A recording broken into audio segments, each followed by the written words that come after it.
Waktos Nabi diisrokeun, neraka ditinggalikeun, ningal pisan seueur istri nu disiksa rupi-rupi. Ari anu kahijina nu digantung teh rambutna, bongan di alam dunyana, teu bisa nutup auratna. Ari anu kaduana digantung sareng letahna, nganyerikeun salakina ku omong sareng ucapna. Ari anu katiluna diiket payudarana, bongan nyusulin anakna, teu saijin salakina. Ari anu kaopatna diikat dua sukuna, bongan kaluar imahna, teu saizin salakina. Ari anu kalimana ngadahar awak manehna, bongan waktu baheulana, waktu di alam dunyana. Ngagelis awak manehna ditempo lain mahromna, sabab sok ngomongkeun batur, ngomong aib batur.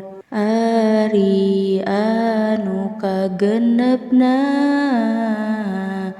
motongan awak manehna, tina gunting narakana anu kacida panasna. Karena dosa manehna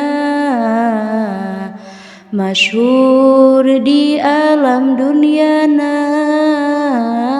terkenal ku jalma-jalma, bari jeung dipuja-puja. Ari anu katujuhna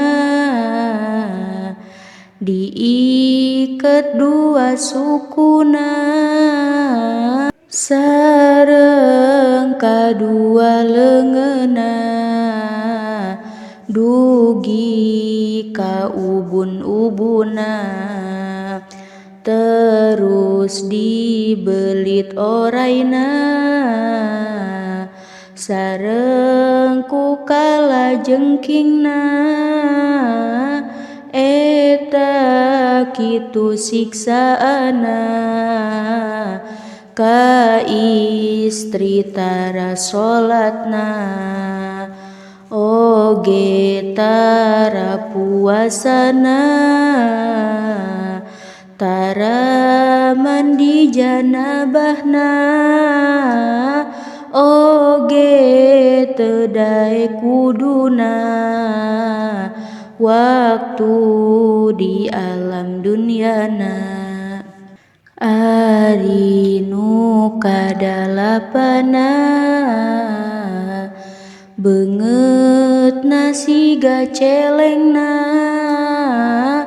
awak siga keledaina, eta kitu siksaana karena di alam dunyana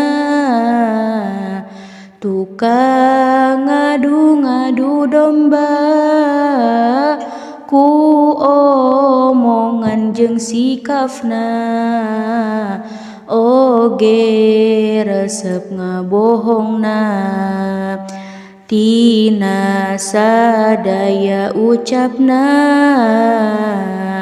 bari jeung teu difikirna eta teh gede dosana kaduhung di akhiratna ari nu kasalapana beungeutna siga satona tukang fitnah jeung ambekna kanu jadi salakina padahal eta dosana kacida pisan gedena maka urang sing paurna kana siksa pangeranna ari nu kasapuluhna beungeutna siga satona seuneu asupna biwirna kaluar tina duburna eta kitu siksaana kanu sok ngungkit-ngungkitna pamere ti salakina teu pisan ditarimana dengki jeung iri hatena teu taat ka salakina eta kitu di dunyana maka urang sing sieuna